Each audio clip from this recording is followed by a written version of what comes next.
Hello, everybody.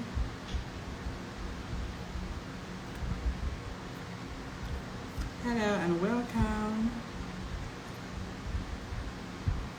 Woo, we are live.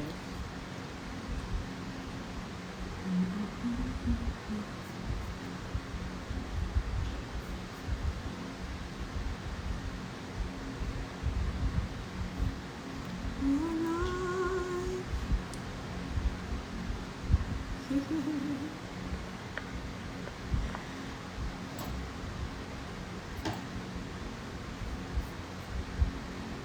So we're just prompting everyone that we're live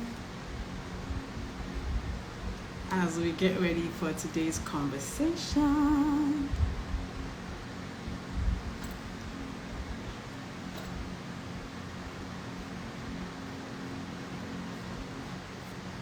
Okay. Amazing. Welcome. Oh, welcome. It's so good to be here. It's been a while. It's been a while since I did an Insta Live here on DYP page because our leaders have been killing it. But I'm grateful for the opportunity to do that today. Welcome. We're expecting more people and we know they are coming in right away. And tonight's conversation is one I have been looking forward to. And I'm glad that we finally get to have it.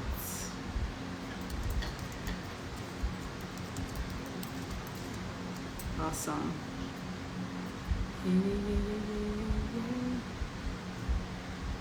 Okay, amazing.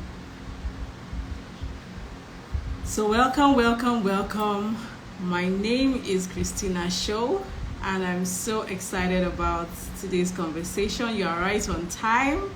We're kicking off in a bit. More people are coming into the conversation, and we just want to give them a moment. But if you don't already know, we're having a sneak peek type of conversation today with the one and only, and I'll speak about her shortly. But yes, tonight's conversation is a pre-event conversation, but it's definitely one that is packed with a lot of value, lots and lots of value. And I'm really excited that we get to have this conversation. I know that one of the reasons why today's conversation is so important to me is because I'm speaking with someone who I've known for a while. So this is not just I just met you, come over and share sort of situation, which that's also okay. But in this case, it's just such a joy to have, seen growth, seen expansion, seen transition happen, and see everything playing out so well. And because I'm a strong believer in people building the career of their dreams, living in the career of their dreams, I absolutely believe that, everyone is wired for something, and if you're courageous enough, you can go after it. I don't think it's a coincidence that we have different interests and different passions and strengths and skills and personalities and all the things that make us unique. I feel like that is not a coincidence, and that definitely has something to do with our career as well. So in that light, I'm right here excitedly jumping into the conversation, and our guest was literally the first person to join the call. And I must thank her for being so punctual. Speaks volumes about her. I mean, given the kind of work that she does, I'm not even surprised. That would be me if I were in a similar situation. So welcome everyone. I won't waste a lot of time because the conversation is one that I want to keep, within a specific period. I see more people coming in, and that's a beautiful thing. So we'll get right into it. But hello everyone. Hi Tulua. Please let your community know that we are here. Share the joining link. We are discussing building a career of your dreams. How do you go from what I like to call the available to the preferable to what you really want to do? Because a number of us, what I've found is there is a trend where you probably got told what to study in school, got told what to do as far as your first job is concerned. Some people can relate to that. And then as you get into it, you get to a point where you start to desire to chart your own course, right? And more in the line of what you desire. And the question is, how do you do that successfully? How do you do that successfully? So at this point, I will go straight on to bring up our speaker. I have a lot of things I want to say about her. A lot of things. I don't even know which of them to share, but there are two things I'd like to share about our guest today. One is she is an absolutely amazing person. I've been blessed to know her for a bit, and I remember that even if I didn't know her, if you follow her and you just met her online, I know you will agree with me that she's an amazing person. But now, from the angle of being privileged to know her for a while, I remember that when we launched the Dear Young Professional book, before we even became a community, our guest of today, who is Mojibade Show, reached out to me and asked, I don't even know if she remembers this, but she asked to sponsor copies for some people, and she sent me, monies for that. And that was such a kind gesture. I mean, picture me, young first-time author. If anyone here is an author, you know how that would feel. That's the vote of confidence you need. When you see, Edmonds who could have just said, hey, well done, we see you. That would have been a lot. But to even go ahead to say, oh, you know what, I'd like to sponsor some copies, that was a very thoughtful action. And it's thanks to people like her who believed in this and all of this so much that we're not still where we used to be. We've grown, we've evolved, we're a community and all of that. And I want to use tonight to thank her again for doing that at that time. It did mean a lot, and it still means a lot till today. She's no other, she's the she's the showstopper herself, right? The showstopper herself, the one and only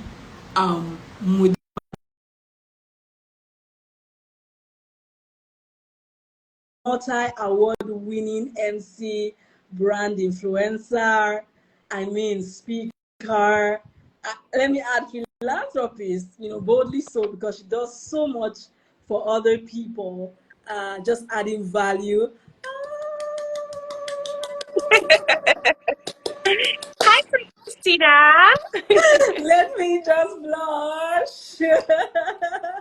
I am so happy. Thank you. Thank you for being here, despite how intense your schedule has been these past few days. Thank you so much, Queen Mo, as I like to call you. Thank you. How are you doing this Thank you evening? for having me. I'm well. I'm very well. Thank you. You look amazing. I was listening to you when you were sharing that story, and I promise you, I don't remember. I I'm not actually don't surprised. remember. I'm not surprised at all. I said I was going to bring it up, and I knew that it would almost sound like really, and to me that just speaks about your heart, because clearly this is something that aligns with who you are. And I want to say thank you again for believing in us then, and still believing in us now. Thank you so much. Thank you. You're welcome. You're welcome. You're welcome. Awesome. So we're going to go straight into the conversation. I'll allow you for a moment to say hello to your fans, because your fans and friends are here. Hello, showstoppers. One of them. All Thank you right. guys for joining in. I know it's Saturday. You should be at a wedding, resting, bonding with your friends, but thank you for tuning in. And we promise that this will be definitely worth your time. Absolutely. Absolutely. It will. Thank you so much for that. Queen Mo, and allow me call you that tonight, because that's just how I see you. That's my personal name for you. And I hope that's okay. I Sure. want to take I want to take things a few steps back. Like I was sharing with the leaders in DYP, you embody a story that we tell, in here as a community. And yes, I see people adopting my name for you, Queen Mo. And I want to take it back to how you got into banking. And please, I hope it's okay. I wanted to take the time to read your profile, but I'm going to share bits and pieces of you as we go ahead. But I want to take you back to before you joined banking. What led to you getting into banking? Was it a situation of the available? Was it a situation of, what the uncle said would be best for you? Please take us into that a bit. Okay, so I actually really like this question, and not because I'm doing the normal, oh, I like, thank you for that lovely question. I love it because banking was not it was not on my plan. It was definitely far from it. So when I finished NYSC, I served in Ibadan.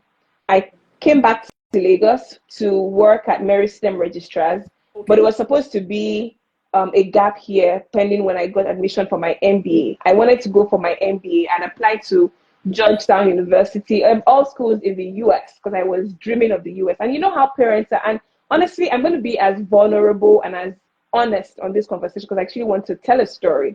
So I had just gotten into I just finished NYC, came back, and then parents were like, "You're going for masters next." You know how it is now. They drop that plan. You finish your first degree, you do NYC, next is masters. And I was like, they're going to pay for it, so why not? Let's just do it. So I was applying to schools. So I was working at Mary STEM. I was just supposed to be there for a gap year, 1 year till my admission came through, right? So I was there, and then I wrote my GMAT. Ladies and gentlemen, I'm pleased to announce to you that I failed woefully. I did not, well, maybe that's not the word, but I didn't meet any of the cutoff marks. I didn't meet any of the cutoff marks at all. So I was like, goodness gracious. So MBA was definitely no longer as close as I thought it was, right? So, but because I didn't, merit STEM was not, was just like, okay, it wasn't my, it was a top, it was a, what's it called, transit flight, just stop over for 1 hour and leave. So I said, you know what, I wanted more. So I went, applied to Access Bank. I didn't plan to, banking was definitely not, it was just accidental. Wow, wow. Thank you for being vulnerable there, because I can't even imagine how you felt when, it felt like that MBA dream just flew out of the window. And so that led you to what was sort of like, okay, let's just move on with life, you To the know. next available thing. Okay, next available thing, exactly. Interesting. Now, getting into banking. Now, before we even go into getting into banking, before you even started, working, maybe during your university days, were you already doing things around them scene? Were you already having a desire to do more in that space? Can you take us there for a bit as well? Okay. So interestingly, I've always been passionate about a lot of things. Of course, public speaking being top of that list, right? So when I was during my NYC, they forced me to contest for Miss NYC, and I won, thank God, because I hate competitions. Let me just say it now, I don't like competition. I don't want to be in the midst of all that obvious competition because again, life is quite competitive. But I mean the obvious one where you have to Yes. contest. Anyway, and because I've also been very service driven, after I won and all that stuff, the crowning, I met my local government. I can't remember what role she was. LGI, local government inspector. That's what they call her, the LGI. And I Yes. told her that I had some ideas that I wanted to go speak to females in secondary schools in Oyo State at the time. That I'm really interested in, helping them to just go after their dreams. But guess what? Was I even going after my own dreams at the time? But I think I was so big on because way back in Covenant University, I had something called with Pastor Laju Iren and Karen Ubani, we're friends, and so we had something called Ladies That Rise.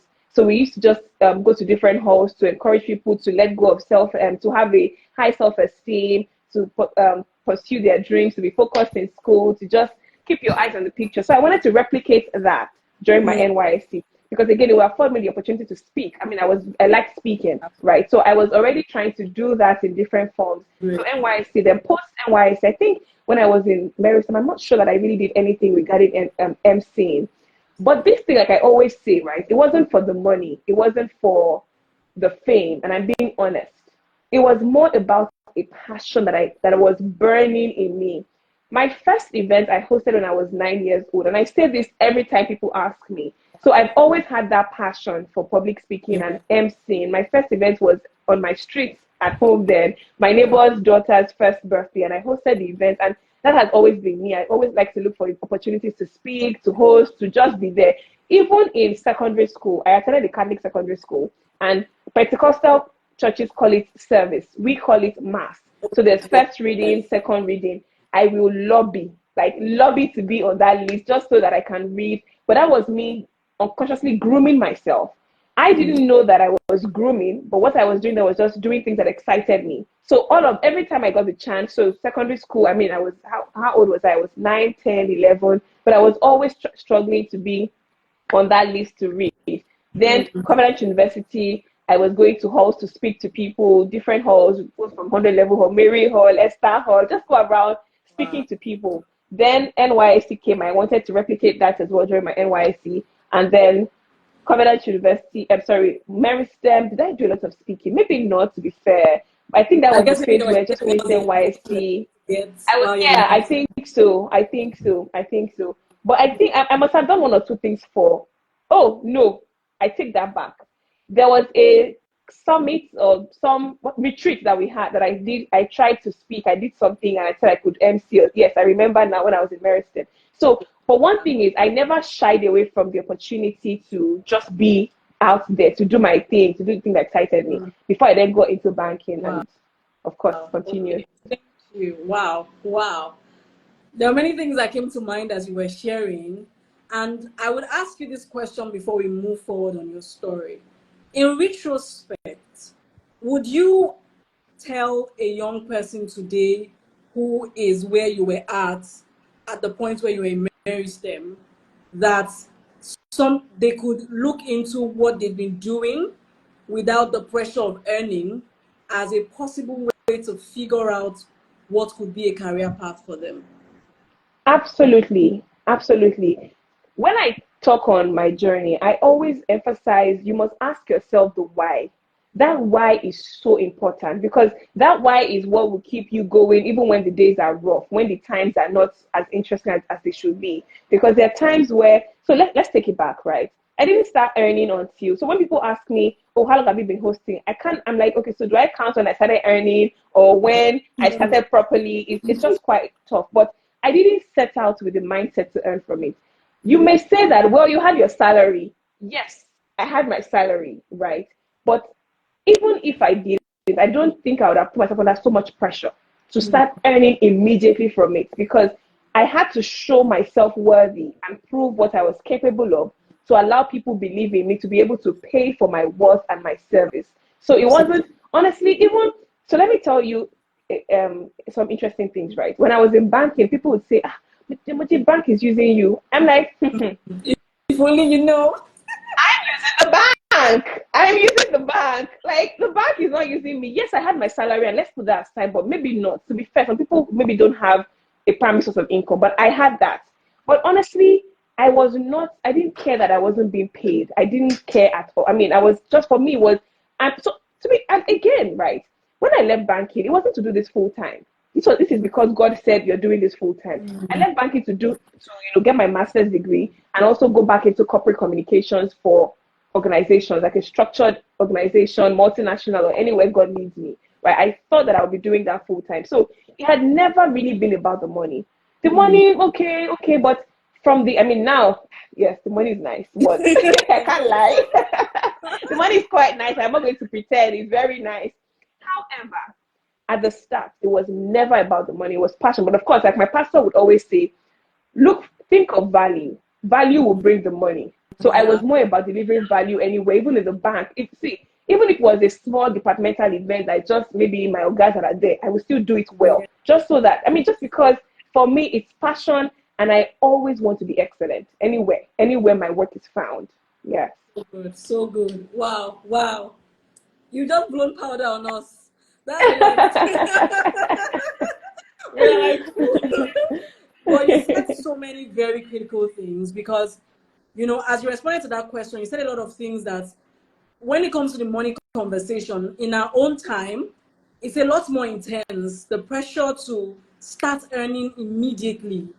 And I feel like it's robbing people a lot of actually going after something that they want. Because usually, like you saw in your case, and I can also relate with, you have to literally journey your way into being a valuable person, and then you can get the money. You have to take that talent, work it into a skill, You have because to people will pay you serve. for a skill. I Please think, go ahead. sorry to interrupt, but I think you must serve. And when people hear serve and service, they think, oh, you must be subservient and be, in the literal terms, a mumu for someone. No, I remember reaching out to people, just sending DMs like, oh, you have this event, who's hosting your red carpet? I'll do it for free, don't pay. Just because, so if it was about the money, I'll say, oh, sorry, you have to pay me, even though it's me that reached out. But no, I was like, you know what? I wanted opportunities to network, to meet people, to showcase what I could do. I remember that guy, a comedian, he had a show at Eco Hotel. I'm like, please, I was sending him DMs every day, like, can I host your red carpet? Please, please, please. And every other time I got a chance to just meet him, I'm like, oh, who's hosting your event? In fact, I become so who's hosting your event that I remember I was in South Africa on vacation. Ira Star's manager is my friend. So she reaches out to say that they have an event, Ira Star is going to be there. My first question was, who is the MC? And then she was like, Mojibade, you're on holiday. Like, I couldn't help myself. It was so default. I'm always thinking, let me ask, because, and this was last year, and I'm not saying I was already big, but I'm saying I already had like good platform. And I was on holiday, but I'm thinking, who's your MC? That's the next question. She was like, there's no MC. It's like a social event. But that's how I think. And I'm just saying this to people to let you know that you must position yourself strategically, right? To be just be there when the opportunity comes. Don't crush your leg. Yes, opportunity. We pray that it comes to us, but you also be out there to get the opportunity and serve.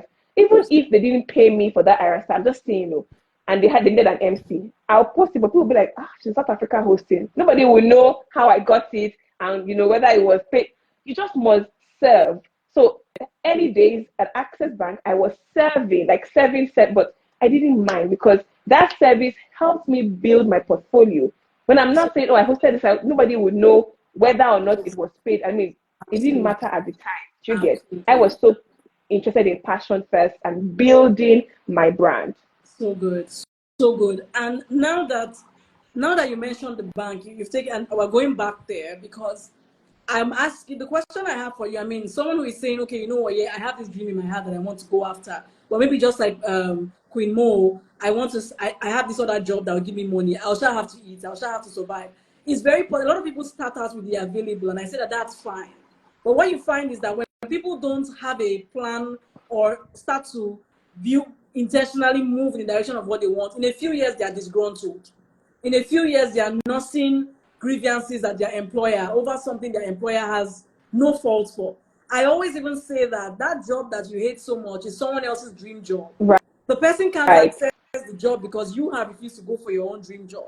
Yeah. So it's like we create this cycle of disgruntled people. So if someone is saying maybe just like you, and we can see you as an example of, you can start with the available. And for that, sometimes that thing you want to go for may not be immediately available to you. But just like you use the word serve it, you kept serving, even at the bank, even using the platform of where you are to hone that skill for yourself. So, but surely you have to be aware that there's something here for me, such that you took opportunities to hone that skill seriously while at the bank. Is that correct?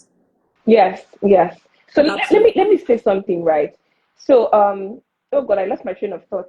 You're talking about the bank. I was going to share a story. Yes, I'm Christian and I'm very proud of my faith. I don't even hide it.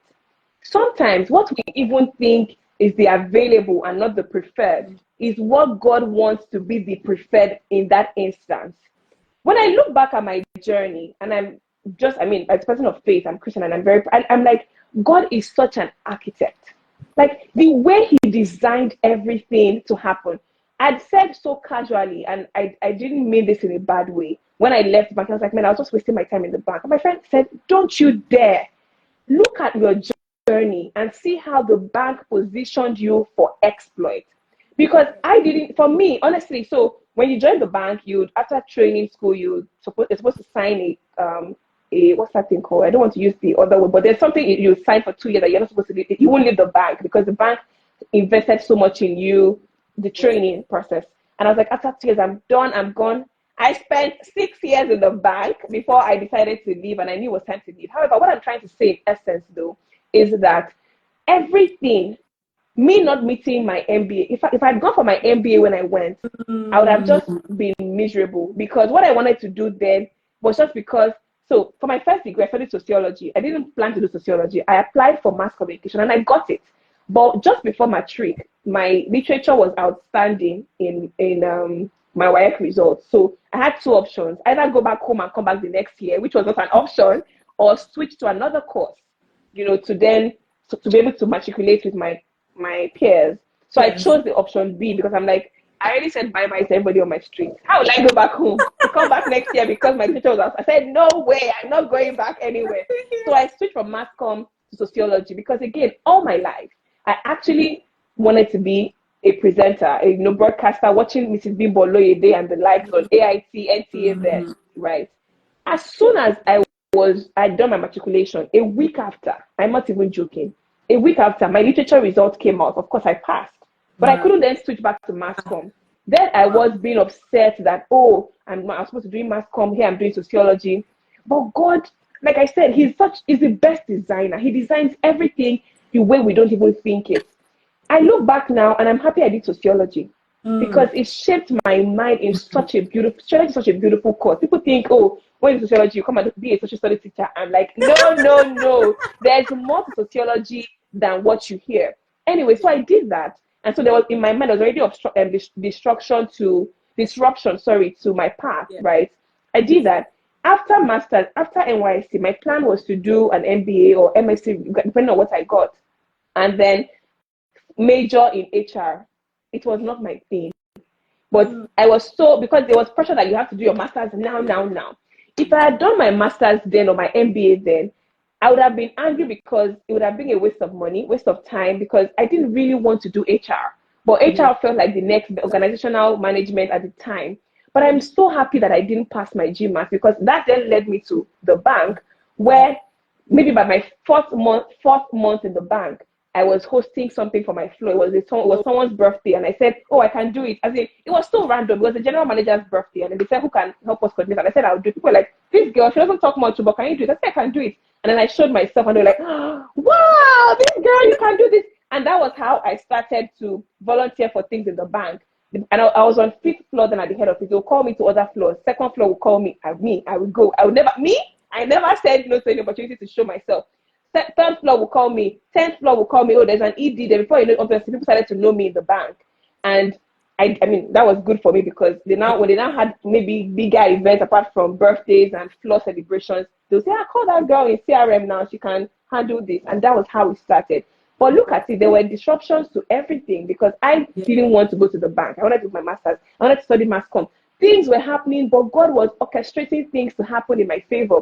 And the bank that I thought, oh, I was wasting my time, was not waste of time. It was the perfect time. The 6 years I was there, God built it for me to be able to write. And then that's where the name came from, the banker with a mic, which I mean, I really like, by the way, and then everything just happened according to the plan that God had for me.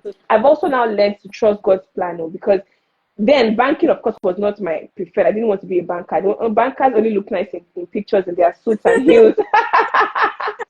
But, God had designed everything. The people that will meet in banking to, help me network and build connections, everything was designed that way. So my point to you is, wherever you find yourself, even if it's not where you want to be, because again, we have shifting goals.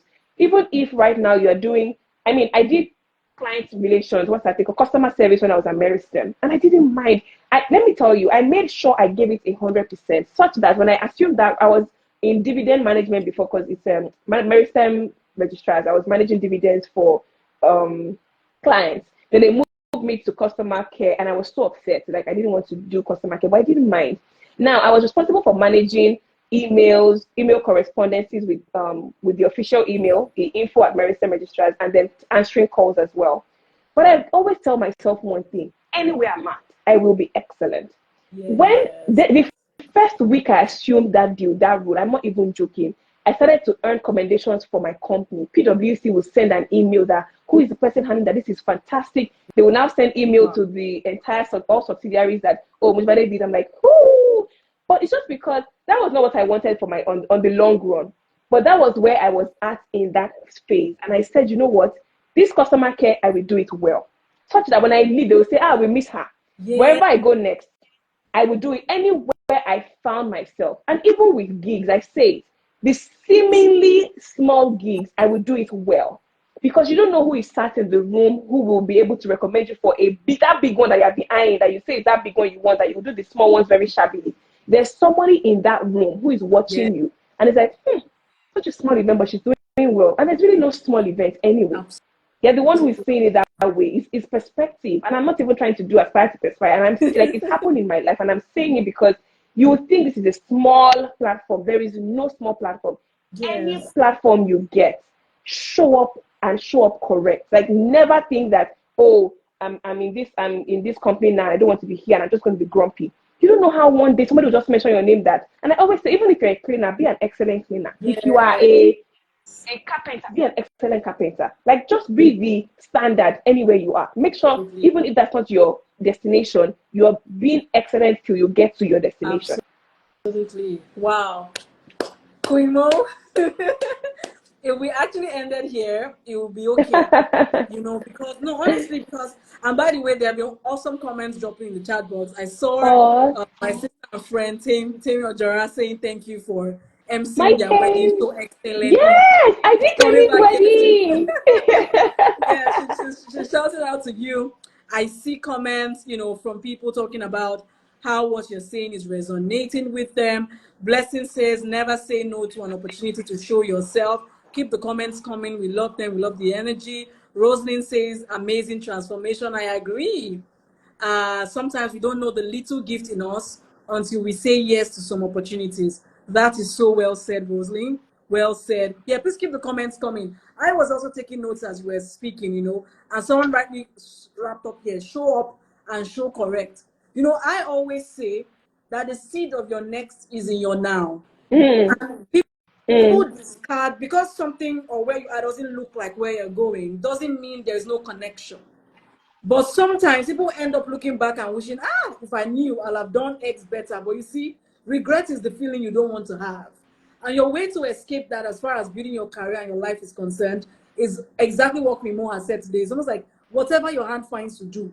There may not be cameras on you, no spotlight, no attention, but someone is always watching, right?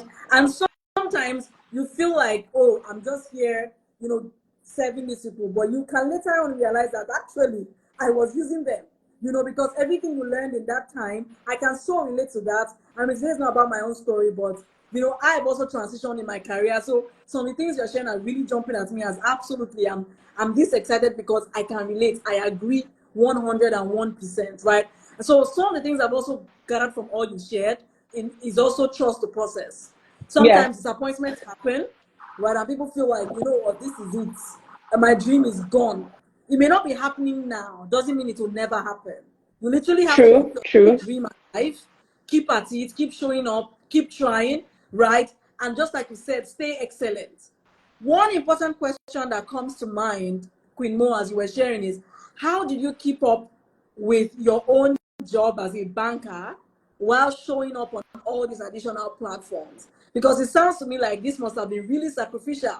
You must have had to put in more work than the average banker. So please tell us about that. How did you make sure you didn't drop the ball? In fact, if I could, I was going to share on this and you asked of it. So we're in sync. I love it. The spirit is one. So when I started to gain more grounds in banking, because before it was just they just need me for 5 minutes to come and coordinate people speaking, 5-10 minutes. But of course, the bigger ones started to come. Maybe the bank had a little event, they wanted me to host it. Now, because this is my passion, and I hope my boss never sees this, I will. I know that I want to make my boss. I don't want him to be upset because you know how it can be that you're in credit risk management, but you're everywhere in the bank. Why are you not doing your work? I had to, for lack of a better word, appease him. When I say appease him, I will do my work. I will come earlier, do everything I'm supposed to do, so that when the bank sends an email that wouldn't motivate to be here, I'll just say, sorry, I have an email from. I'll just gentle voice. I have an email from corporate comms. I forwarded it to you. I have to go now. This is outstanding. I'm like, done. That outstanding, done. This, I'm like, I can't hold that back. That kind of a thing. It's very sacrificial. So it was not easy. I won't even lie. But what kept me going? My passion. I had this thing. It was not, like I said, it wasn't for the money. They were not at the time. I will go to Ibadan to go and host for the bank. I'll be speaking English, Yoruba, just jamming everything. I saw some videos they sent and I was like, goodness gracious. But what I would do is make sure I had no outstanding deliverables. Meant I had to work extra hard. Meant I had to come sometimes on Saturdays when I don't have events, so that by Monday when I have something to do for the bank, I'm able to say, oh, I've done that, I've delivered it, check your email, I've sent everything. And my boss would not have any reason to hold me back, because you know how your boss again cannot say, no, you cannot go, stay back. But deep down in his heart, it is church mind, you know that this girl has done all she needs to do, so let her go. So I had to work extra hard. Was it easy? No. Was it the most interesting thing? Of course not. But I was building for the future, right? I knew that it wasn't going to be forever. So let me just do what I had to do now and just work extra hard, so that at least no one will suffer for the other. Do you get? And there were times where they also, so when we're talking about disappointments, right? I had to change departments at different points, but it wasn't what I wanted. It was the bank making me test different departments, because I was in a pool called the Key Talent Pool in the bank. Okay. And what that would mean is they would fix you into different departments at different points, in case your wish, so that you can experience that for when you are now in the managerial position. You have tasted that you can handle different things. I was always obsessed when they changed my department. But I look back now, know that I do things for a lot of banks and I can handle any conversation. That then helped me to learn about so many things. I was complaining then, but I look back, I'm like, gosh, God, I'm so sorry for complaining, because in that moment it was like, why are you changing my department? I want to be here. Why are you moving me to this other place, into products, to this one where I have to learn so many things? But it was preparing me for a future that I was not aware of. Do you understand? So that really helped me. And even in that time, I used to structure my leave to fall into different posts so that I can go and host events. Sometimes, so I work Mondays to Fridays in the bank. And the only time I had to regulate my sanity for that pressure was weekends, where I'll have weddings. I did a lot of weddings for starters. That's how I was able to, do a lot of weddings then, because I only had weekends, Saturdays and Sundays to host. But I would work so hard on Mondays to Friday, so that by the time I come back on Monday, I'm not as tired, because I had Saturday, Sunday to work. I was working around the clock, but just going. I didn't stop, because I was so purpose driven. I was like, you know what? I'm not letting an opportunity pass me by. I have to put in that extra work now, so that when it's going to pay off, it will pay off. But I knew that it was going to pay off. I was too sure, because I was showing up correct. I was also very deliberate and intentional about how I approached my work, my primary assignment, which was where the bank was paying me, and any other thing the bank wanted me to do. Wow. Yeah. Thank you for being honest, because these are the realities. Someone here is listening and saying, oh yeah, I do have this passion. I saw someone the other day who is a banker who also has fashion, and she did a post about how in the daytime I'm in the bank, in the night I'm making clothes, and I'm like, this is passion. I remember also when I was working in the Big Four, I'll use my weekends to go to classes and go and volunteer to train. I wasn't getting paid, but even if it's just to hand out notepads, I just wanted to be there. So I know what it meant, to make those sacrifices. Your mates are resting and partying, and there you are. And you used a very important word, purposeful, because I was sharing at the beginning that this conversation is like a prerequisite to the event we're having. And the theme of the fireside chat, is about building a purposeful, impactful, and rewarding career. Like, there has to be purpose attached to your career. It can't just be about making money. Else you will wear out, or at most you will just be good. You will take care of yourself. But if you're trying to make impact, it must first be purposeful. You must first, you started by saying the why. And that's why, just like you said, for a young person listening, it may mean doing a lot now, but it's a season, because you have transitioned. You are no longer, you still work very hard, but you're at a point where you can probably get more rest time compared to before. You can probably schedule, okay, at this period I won't be working. But it didn't start out that way. Someone may be watching your videos now and saying, oh, I just want to be her. But look at the backstory. It wasn't always easy, So in a My time where, dear, it was not. It was not. It wasn't. And I think one of the things we also miss in this time and age is that we just want to hit it immediately. Like, there is a process. There's a process to every single thing. You can, of course, have mentors to help you with the process, to help you navigate it and maybe fast track some things. But even in that fast tracking process, there's a process to it. Like, there's just something that you must go transition from one phase to another. You can't just run and hit it. When you see people who are successful now, they've paid a price before. They've worked hard. They've had to sacrifice a lot of things, sacrifice sleep, sacrifice money, sacrifice a lot of, I would pay. In fact, I remember somebody called me for an event and they said, we will not pay. I was like, I will pay to be there. I don't mind. I will pay to host that, but it was a good platform, but they were not going to pay at the time. And I didn't even mind. This was years back. And I was like, don't worry about paying me. Like, it's fine. Even if you don't pay me, I will still show up. And you cannot differentiate when I'm paid or when I'm not paid, because it's a platform. Once I get it, I kill it. They're not going to say, oh, I wasn't paid for this one, so I'll give them half 50% of my excellence. You must come out correct every single time, because like I said, people are always watching. And even if it does not pay right now, it might be in 2 years or 6 months or even next week. Yeah. Just sow that seed and make sure you're sowing it clean. Yeah. Thank you. Thank you so much. So please be encouraged in case you're in that sort of season now where it's a lot. You know, I see you, Barbara, saying thank you. It's such a pleasure that you're here. Where it feels like it's a lot. I'm doing so much. Like, does it have to be this life? I'm seeing videos online of girls just being beautiful, and why can't that be me? You know, it's a season. Life is in seasons. Give it your all. Keep at it. You know, on the conversation, in the events we're having next week Sunday, if you're listening to mine, you feel like this is just her own story, Joe. I mean, we're bringing other people, and there's the pattern. It's the same. Everybody had to go through their process, you know, and when you get to this point, it's almost like, you know, all the pain of the past, if I may call it that, you know, fades away. All the inconveniences is worth it, but you must keep at it. This leads me to my next question, Queen Mo. In all of this, at what point did you know it was time to transition from juggling banking and emceeing and all to, you know, the next phase of your life? What was there a trigger? You know, what was it that led you to know, okay, it's time for the next season now? Thank you very much for that question. I really like answering this question. So I would go forward and come back and go forward. Forward being, I never thought I'll be doing MCing full time. Wow. This is God's desire for me, because after I left banking, honestly, masters was supposed to be not a breather year, but it was supposed to be a year of recalibrating, reorganizing, and saying, what do I really want for myself? So let me also say that it's okay to still be trying to figure things out. But what is not okay is to give up. Because let me be honest with you, when I left banking, it wasn't like I was confused, but I was just not sure what was next. I said, you know what, let me go to school.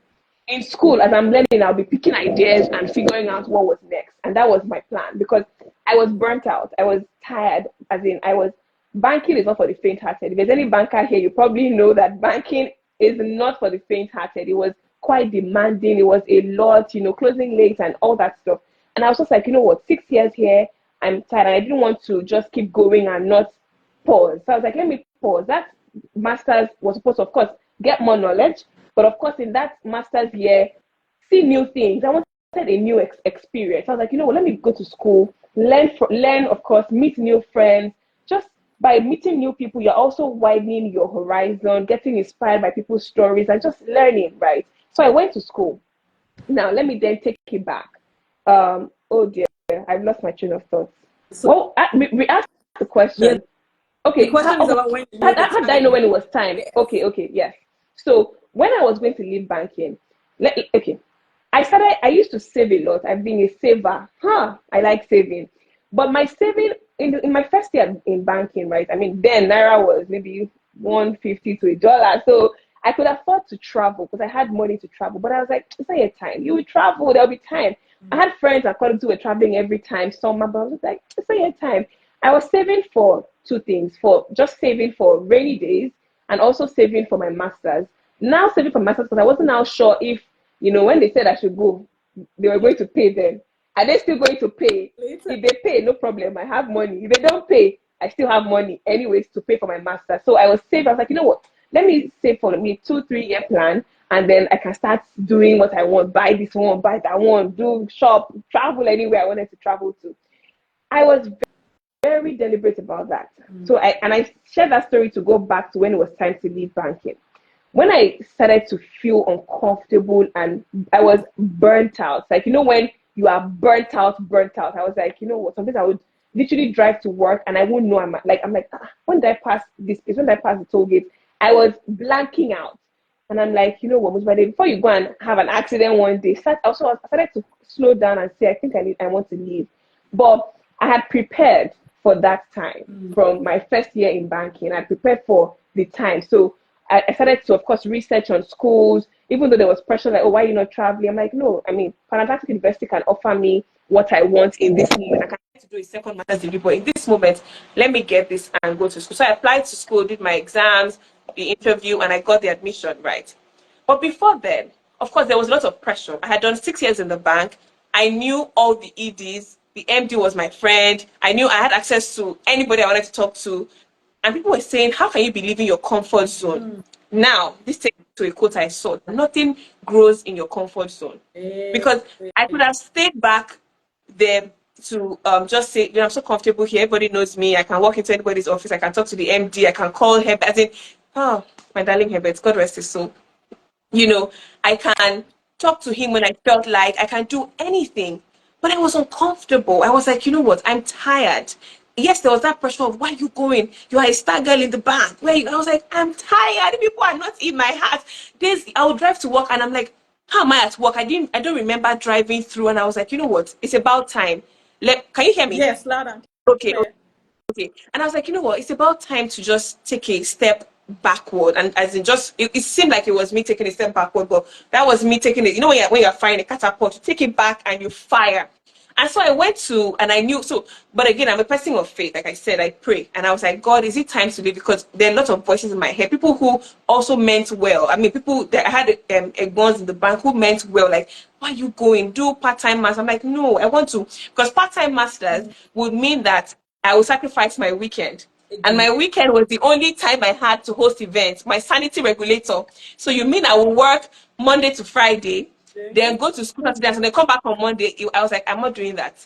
That master's full time would allow me to, would require me going for 1 year. And I will now decide if I want to come back to banking, if I want to go and sell clothes, if I want to be a fashion designer, if I want anything I wanted, I would decide in that 1 year, right? So when I was sure, I had so much peace. Like, I can't explain it. I had prayed and I was sure. When I was leaving the bank, a couple of things happened that was almost like, stay back, okay, we'll do this, we'll do that. God scattered all the plans and said, yeah, this girl, I said you should go. Why are you staying here? I said, go. But it was a lot. And you know how humans were so averse to change. I was like, goodness, I've been here for 6 years. I know everybody. Everybody knows me. Why am I leaving? So I was but there was that peace and that calming voice saying, I've asked you to go. And so that's how I knew it was time to go. One, I was tired. Two, I had prayed so much. And I had heard it clearly that it was time to go. When I left bank, I left in 2019, October, November. COVID struck. I was like, hey, who sent me? But with the COVID, with everything, God made it smooth and easy. And that's how I knew that, I was too sure that I heard clearly that it was time to go, because again, I couldn't continue juggling everything. But I mean, I was like, you know what? I'm done here, and I had to go. I really loved my stay in the bank. Like I said, the platform was perfect for me to build, right? But I left. Now, during my master's, every single day, I prayed to God about the kind of work I wanted. I said, so my plan was to continue doing my corporate comms and also be moonlighting on my hosting, the way I was doing it in the banking. I was like, you know how we just sit down, we're planning things in our head. God is like, better calm down. But I'm not joking. Every single day, I told God, I want this kind of work, corporate comms in this company, in this. After masters, and of course, because I come from a family where people are, want to be MC, how? Everybody's a corporate professional. My dad, well, my uncle, because my dad is late, but my uncle that I live with, he's 84 now. Last week, he was still chairing a board meeting. I'm like, so there are very, very corporate people in my family, very corporate MD of this, So I'm like, people, I have plans, but they were sending me to different companies to go and interview. I did a lot of interviews, Christina. I did case studies, where you go into different stages. I would do all 7 stages of an interview. And at the last stage, they would just ghost me. Wow. I'm not joking. This happened consistently. Oh, I'm seeing it. I did my master's in marketing communications from the School of Media and Communications. Yes, I think I just stumbled on that question now. Okay. So, anyways, they will just ghost me. Christina, I'm not joking. This was a pattern. Wow. It was happening. And sometimes, even during the interview, they'll tell me, wow, we really like what you've done with this case study. We've not seen this angle before. You're so intelligent. You'll be a perfect fit for the role. and then offer letter, no, they'll just ghost. And every time that happened to me, once I felt that disappointment, like, oh God, here we are again. I'm not joking, Christina. This was the pattern, though. I would get a call to come and host an event. And so every time I felt disappointed, once that thing just has to creep in, I'm like, oh, gig, let's go, because that is my passion. I Yeah. forget completely that, oh, this company did not come back to me. I will just completely forget that part of it. Excuse me. Completely forget that part of it, and then go and host my event. Then my dad will say, hey, so that company, I will go for the interview again. I am not joking. Off top of my head, I can call five. I mean, I won't do that here, but I can call five companies that ghosted. Like, I remember, so when I did all the interviews, but it was just, and after every ghosting, like after every disappearance or disappointment, I will get a gig. And so I was like, okay, God, I see what you're doing. I I hear see you. you. I'm not applying anywhere. If anybody wants to let them apply to me, let them call me.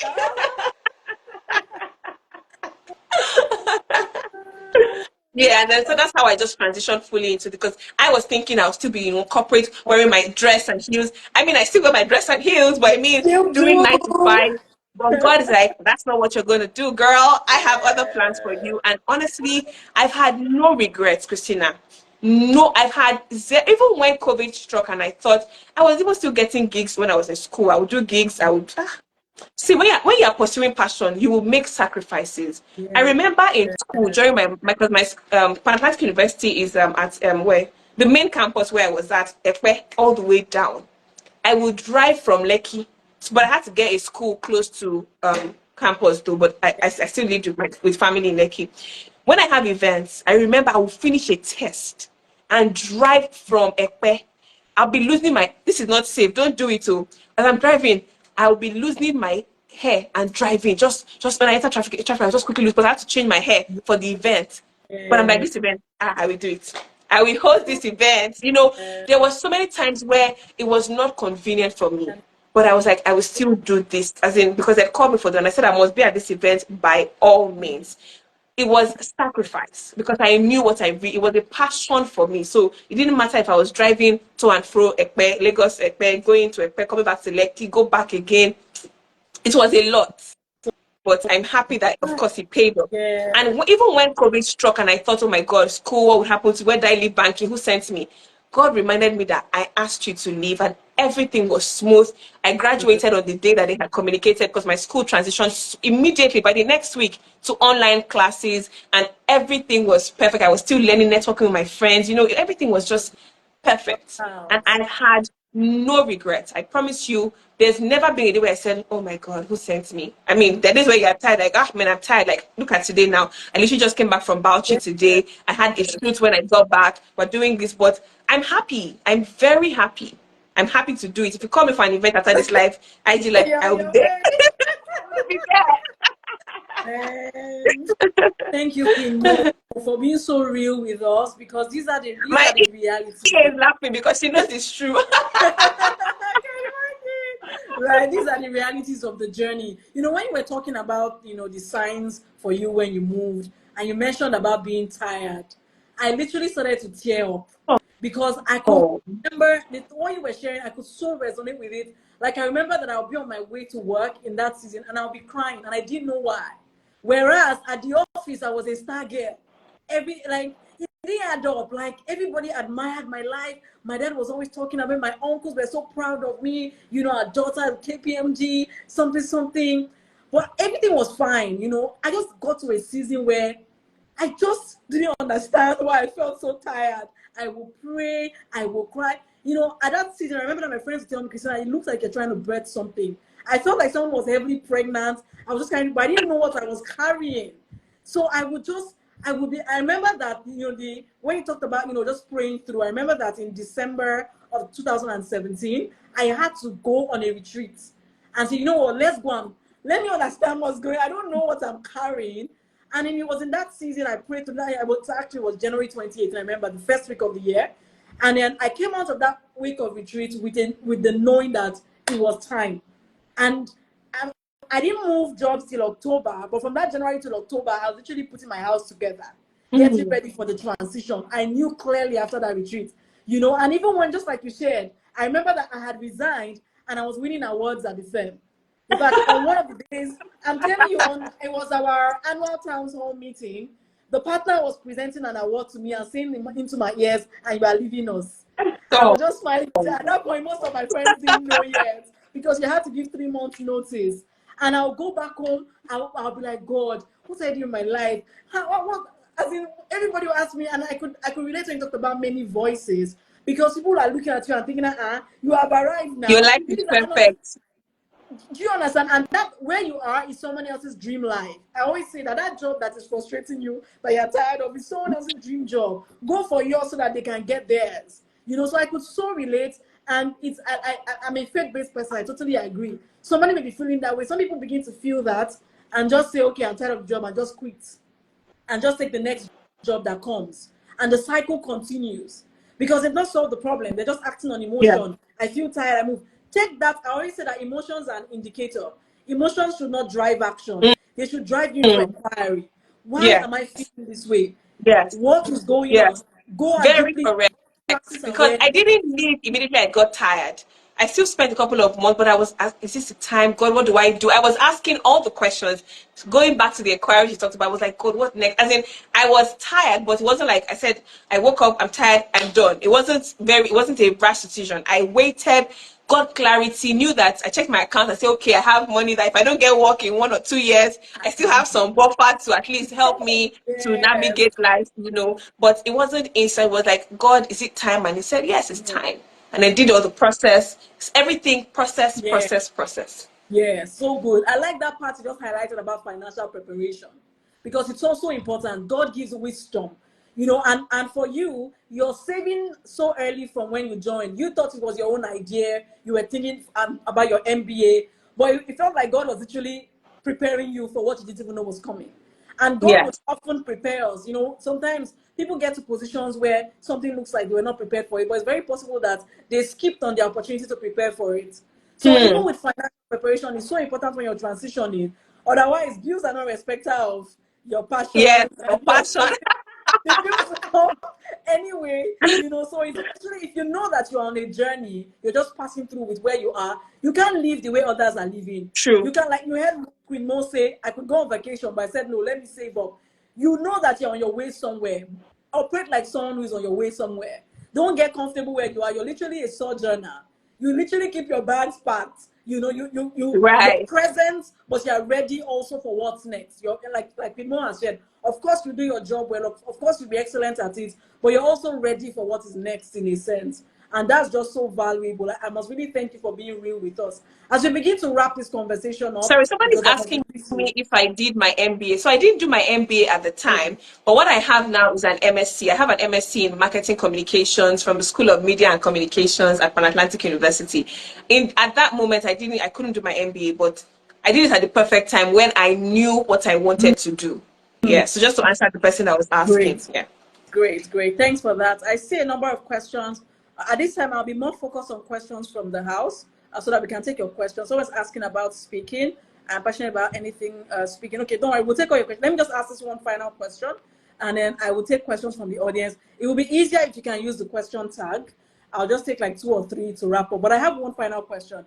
There's a lot I could ask you, but I must assure you, Queen Mo, that this conversation is really valuable, because a lot of people are transition points. I started to speak more around this area in the last 1 year because God just started to highlight in my heart that I'm calling a lot of my children into something new.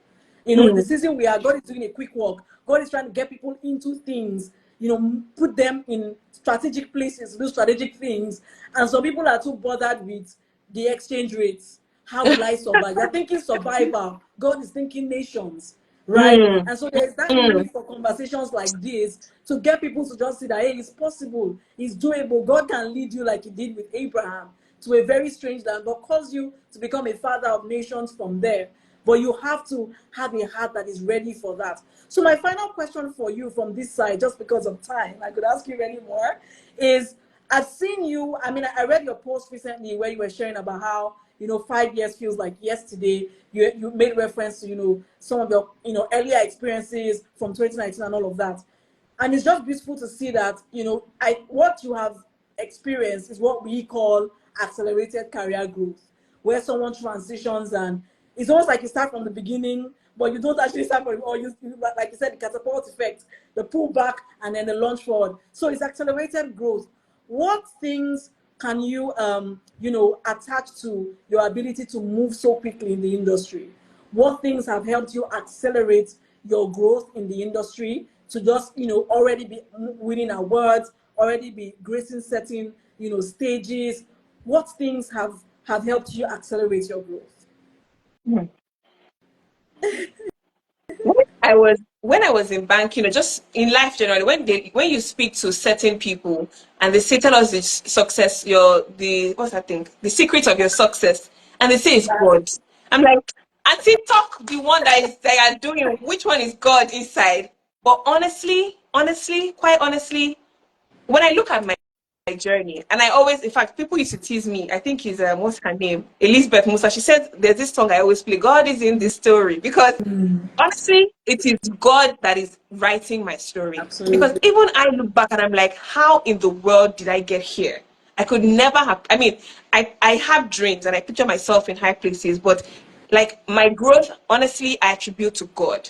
However, I mean, there's the God factor that I can never take out of my story. And anywhere, anytime, I would say it with all confidence, right? That God is the one that sometimes I'm just like, how did these people find me? Who, as in, God is literally just writing and writing and putting my name in different rooms. So that is number one, number two, number three, number four to number 100. Now, 101 is I saw a question and I saw it, but it moved up quickly. It's from MC Hafti. I met her at a wedding, right?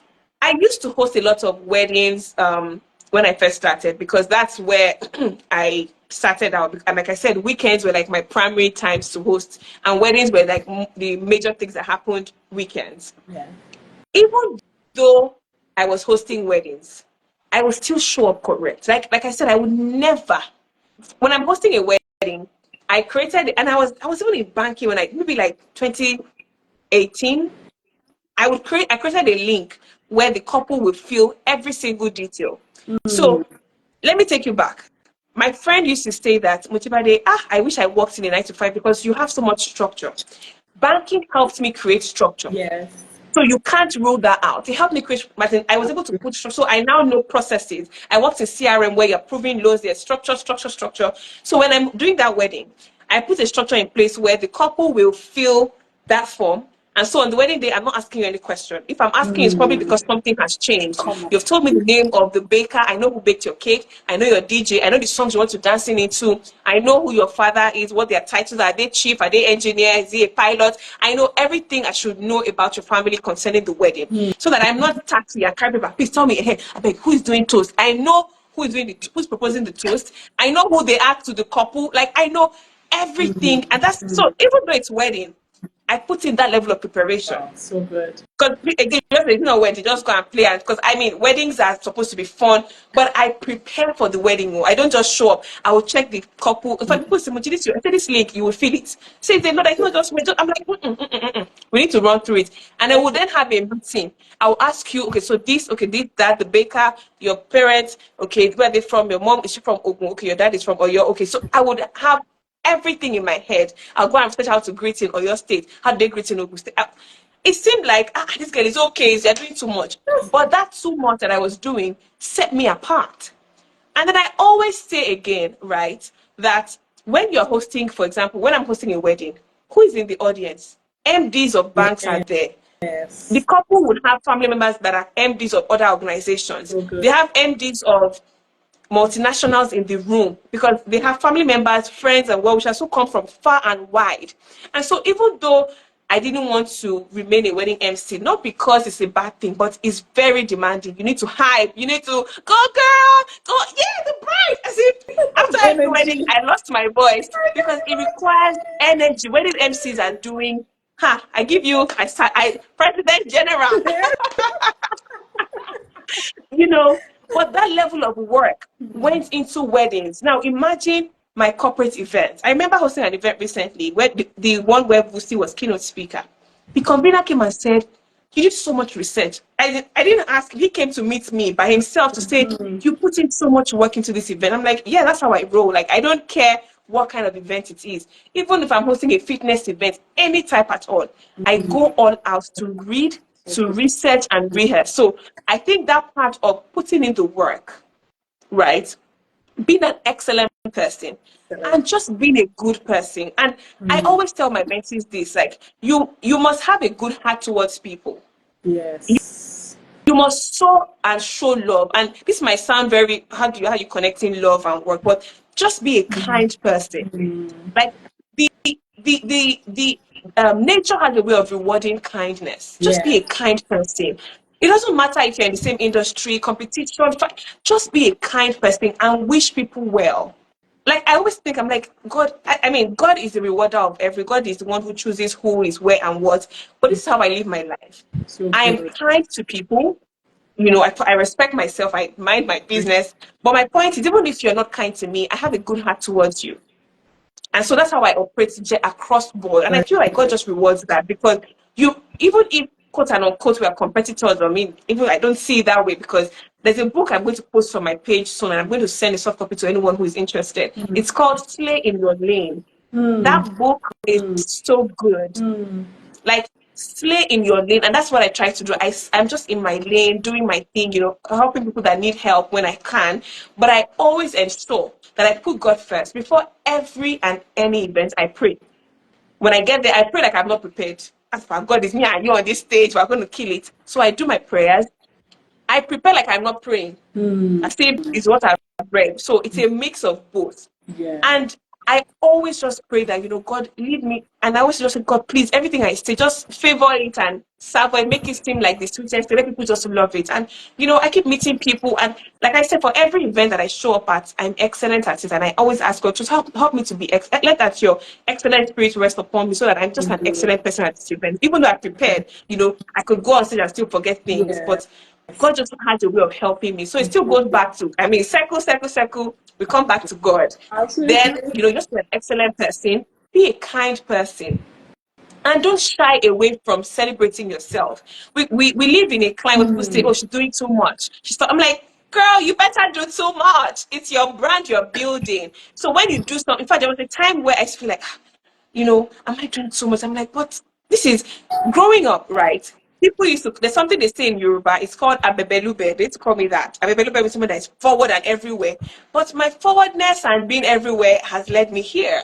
So if people are saying you're always volunteering, it's only you. Yeah, so it's only me. You better be volunteering. People like, and I've come to also realize that people criticize what they can't be Yeah. and what they can't, And what they don't even understand. yes.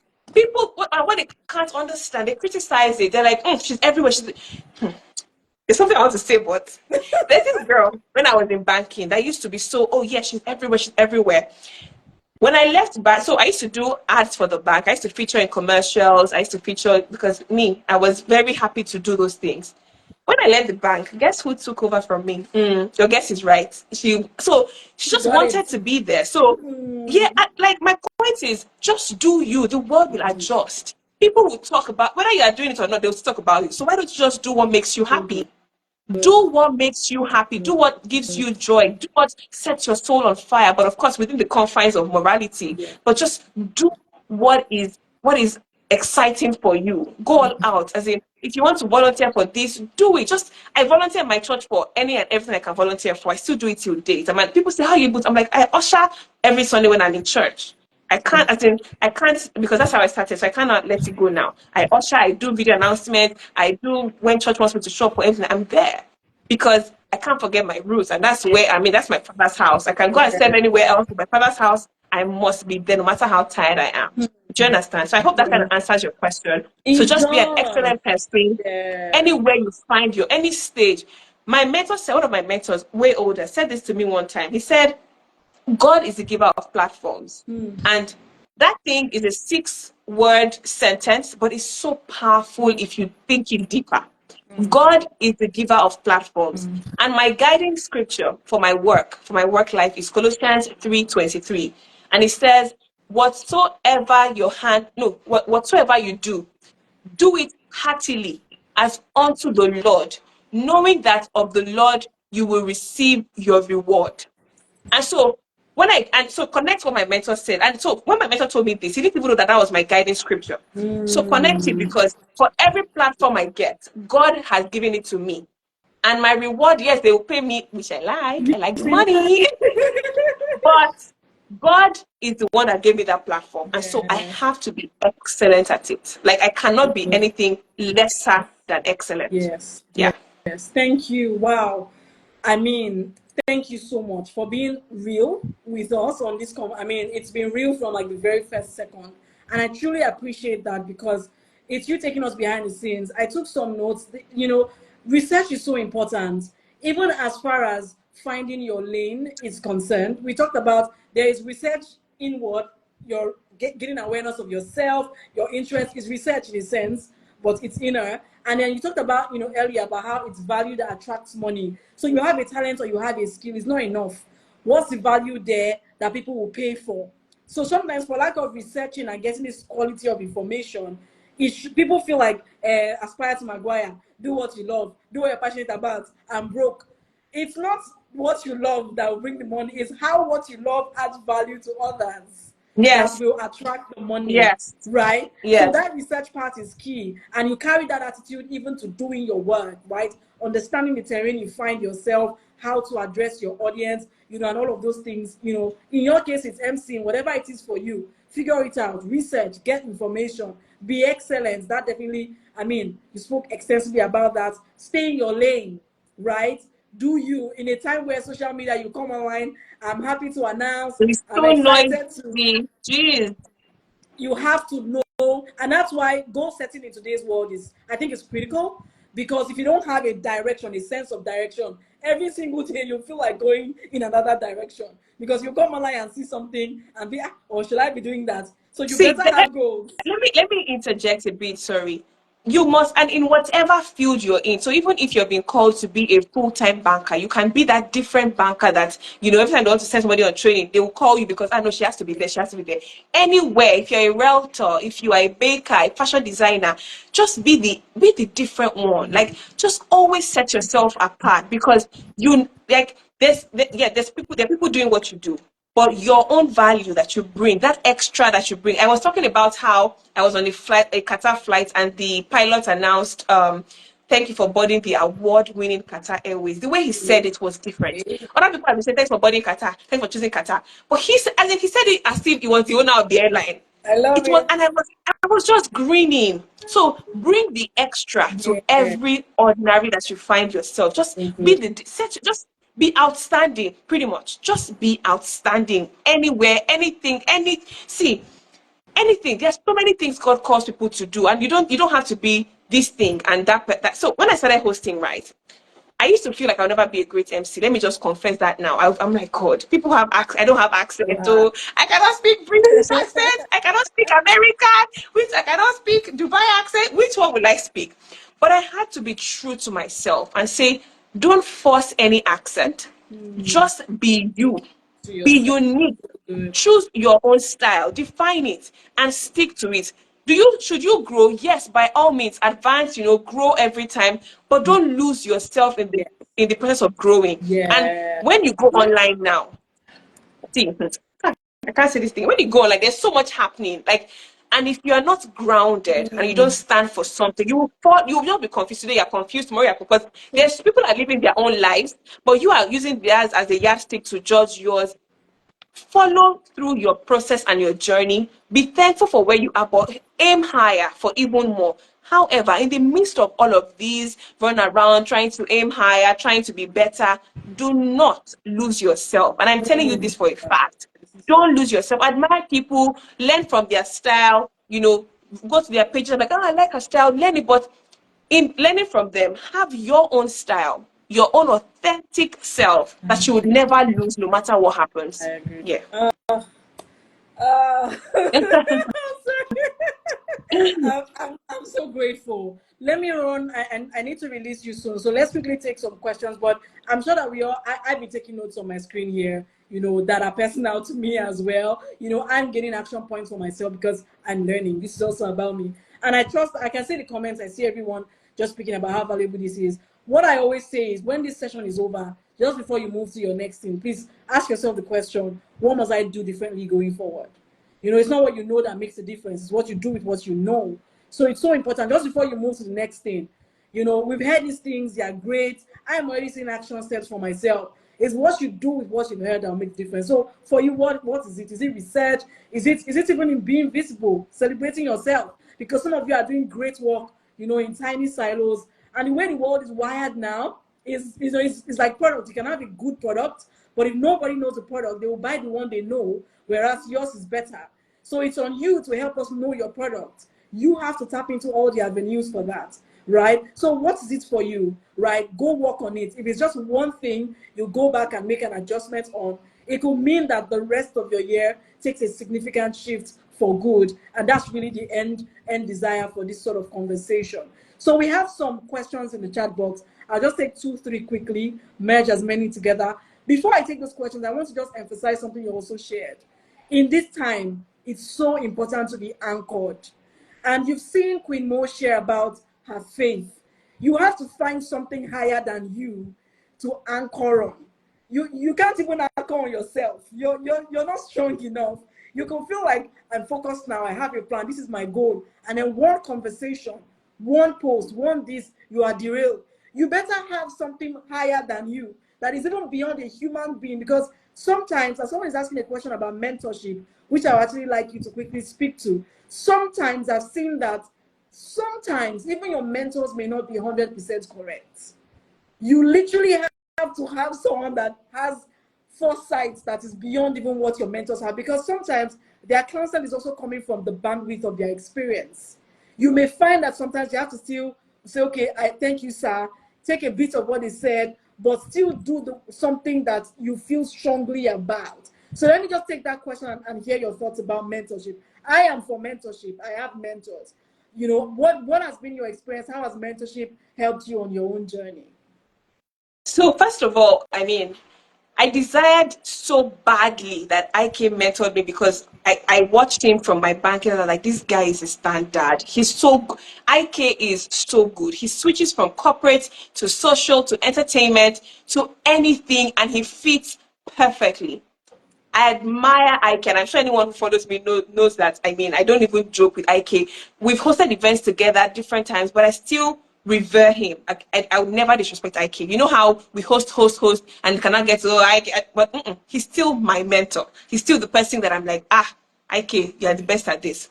Now, talking about what you said about not your mentor speaking from their own, ideologies and ways of life. IK is a mentor, so I can say this. For example, IK says, no, he chooses the colors he wears for event. He said it at a mentorship session, a group mentorship session, that he won't wear brand colors, except they are paying him extra to be the ambassador. Me, do I wear brand colors? If I'm hosting for a brand, I wear their color because I know that it makes them happy. Yes. But IK won't. Then I'll say because my mentor said he won't wear colors. Me too, I would say I will not wear colors. Do you get? That's IK. IK is, if you like, let him wear orange to a purple They will be event. They okay. still like, well done, sir, you're looking nice. But me, I know that my clients love it. Do you understand? And I would not, because my mentor is still my mentor. Like I cannot take it away, but that's what he wants. Yes. Me, I know that my clients want me to, I mean, even when they don't say it, when you appear in their color, they're like, wow, thank you. They thank you from the bottom of their hearts to say, thank you for wearing this color. And I like it.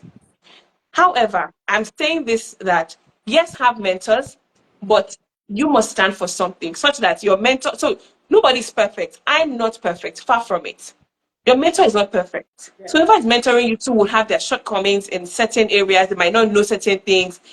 But when you take what your mentor has said, you take it back and also place it alongside your values, alongside your, where you're going. Like Yes. you just mix it and say, okay, this doesn't work. I'll take this. It's true. She said this. So, but mentors are good because again, they've seen farther, they've gone farther. Yes. They can speak for you because you're not, but they can help you shorten your journey. I tell Yeah. one of my, people probably know Gloria Olufeko, who is like my number one mentee.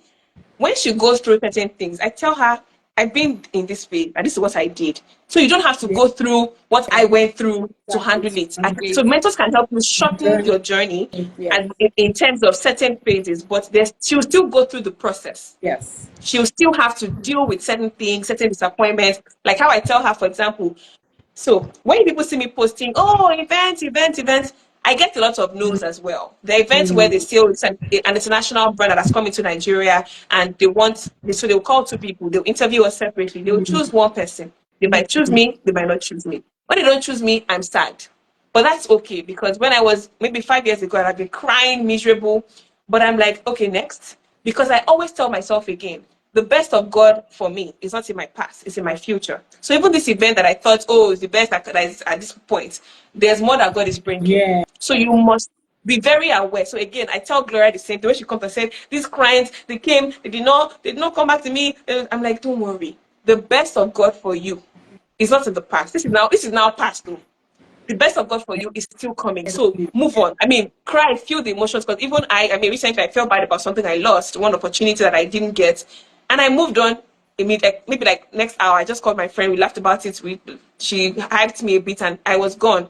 And the next thing, God is bringing more opportunities. So I don't dwell on it. That's why a mentor is there to help you shape perspectives, to help you, to handhold you literally and spiritually. Like, you know what, you got this. So the mentor is there to help you. So you do need mentors. However, you might not have a personal relationship with your mentor. You might have role models, people that you look up to and say, this person might be an international figure. Just watch their lives and how they live. You might not take everything hook, line, sink and say, everything she does, I must do. Everything he does, I must do. However, you know where to draw the line. That's why you must be anchored on something. You must also believe in yourself and just make sure you're not losing yourself in the process of seeking mentorship, because some people will go to any length to seek mentorship. Don't do it.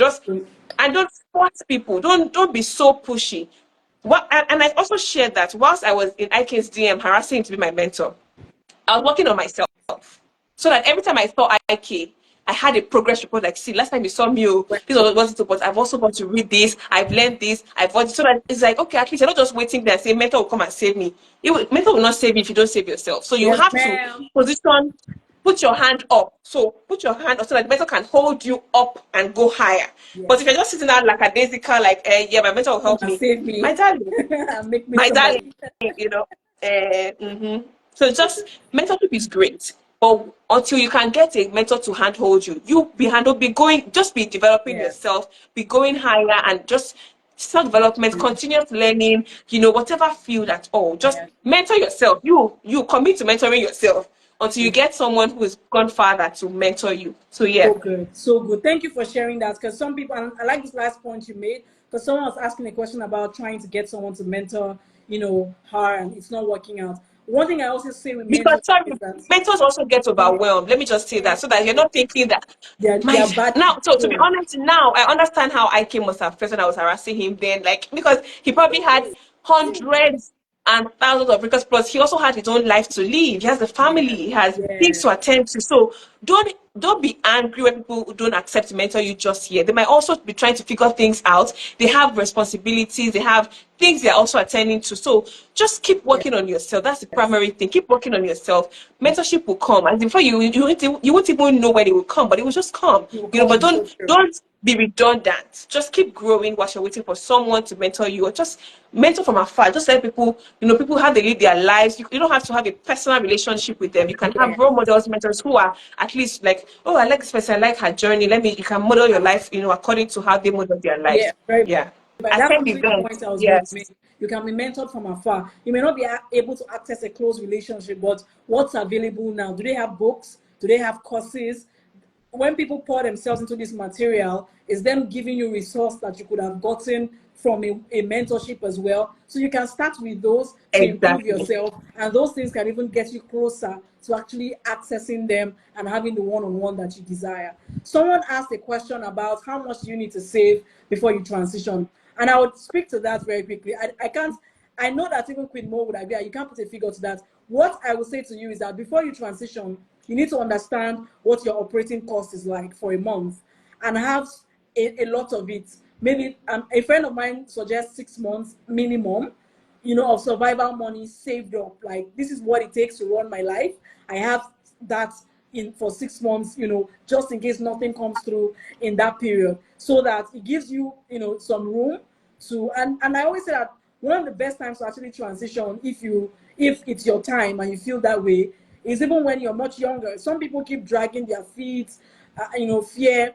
But I'm glad I transitioned before I got married and started to have, responsibility like child. Because if I were in that same scenario today, I'm thinking, yeah, school fees, yeah, this, yeah, that. But at that time, when I transitioned, I'm like, what's the worst? I'll go back to my daddy's house. My daddy will feed me. I'm still a chartered accountant. I'll apply for another job. I'll go back to accounting. And so sometimes you actually have to get to worst case scenario, right? Count your cost, prepare for the worst, but hope for the best. Usually the best happens And because you go with that even, energy. sorry, let me just chip this in. Even if, so you talked about doing it when you were younger, you might be on here and think, oh, I'm too old. You are never too old to make a change. I saw Shafi Bello walking the runway at, I don't know if it was Lagos Fashion Week or some Fashion Week last year, and I was like, this woman, as in, Mommy. she's 50, as in over 50, and she was strutting the runway. I'm like, So yes, great. go for your dreams, like Yes. anything you want. There's no cutoff. It's society that tries to say, because you're now this age, you cannot. No, you're the only one that can limit yourself. Yes, So do ma'am. not, even if you're 40, you can do any. I mean, yes, the chances are slimmer, but it doesn't matter. Who says you can't be the exception in that rule, Yes. right? At any age where you find yourself, you can discover yourself at any point in Yes. time. So please don't say because I'm now 29, I'm about to be 30. No. 30 is just another number. It's great. 3 decades, we thank God for life. But you can transition anytime. Yes. Speaking about cost as well, right? So again, if you used to eat Black Bell, all this expensive fast food, you go And just, to Ola Mommy, yeah, yes. Ola, yeah, and buy food. Or you will cook at home. There's rice at home. So you just know how Yes. to manage, Adjust your different lifestyle. expenses and cut Yes. down if you have to, just because your transition is a phase. It won't last forever. Yes. There is no phase in life that lasts forever. I dropped my mic. Thank you. Thank you. And it's normal sometimes, like the analogy you gave with the catapult, you may see a cutback in your finances in a season of transition. It won't always be that way. It may look for True. a while like your peers have gone ahead of you. It won't always be that way. You know that you're reaching for something, go for it. In God, you literally overtake. That's how it works, Yes. right? So stay hopeful. We would end it here. I mean, go for your dreams is how we would like to wrap this up. Go for your dreams at whatever point you are. Leverage all the insights that have been shared here. And remember, we're having more in this live. We're discussing this further next week, Sunday, at Young Professionals Connect, right? If you like to be in the room, the venue is at Yaba, somewhere beautiful that is disclosed to only those who are coming, so that we don't have people just come and show up on us, right? So if you like to come for that, there's a link in our bio. You can request for an invitation, and an email will come to you immediately about how you can be in the room. But it's not just conversation. We're also having games. We're having fun. We're playing. We're dancing. And then we'll also be having real conversations like this. You can ask more questions in case you had questions that we couldn't take here because of time. But we look forward to having you in the room. Link in bio has all the details. Queen Mo, we just want to say a big thank you. Thank you so much.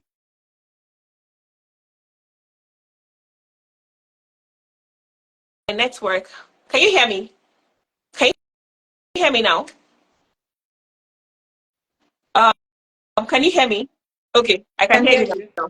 Okay, Okay, all sorry right. about that. So We're very wrapping up. quickly, I want to wrap Yes, up because please. I'm a Final talker and I words have for my us. ears dragging me. We have to be somewhere now. I'm very late. But let me just say this as we wrap up, right?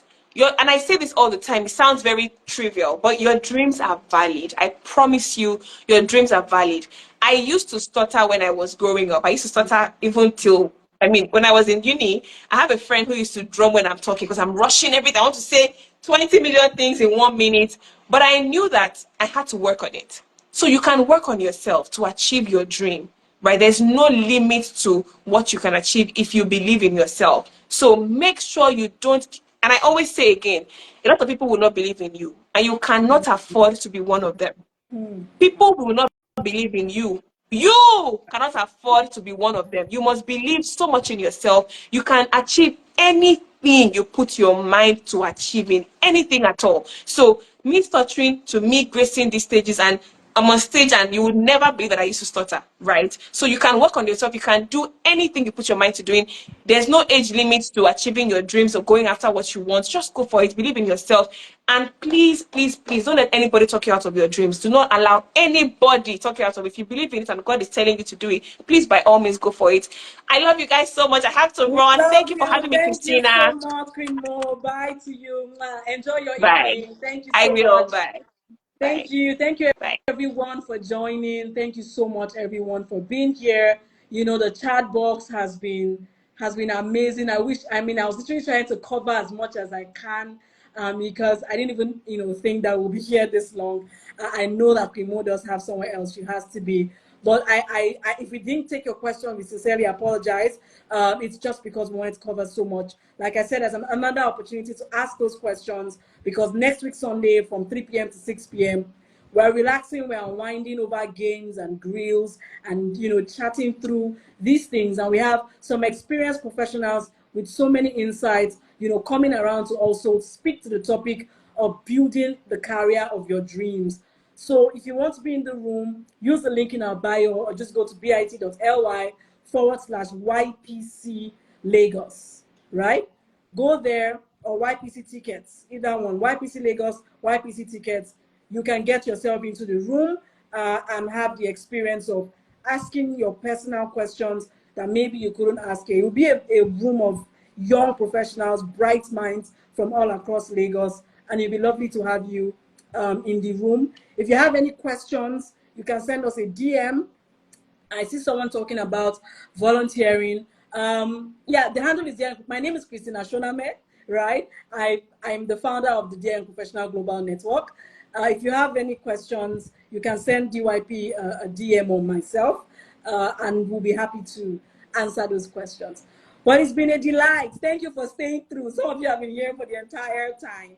Thank you so much for being here. I will talk to Queen Mo about getting the book that she recommended. Yes, thank you. Thank you, Shetutu, for putting that out.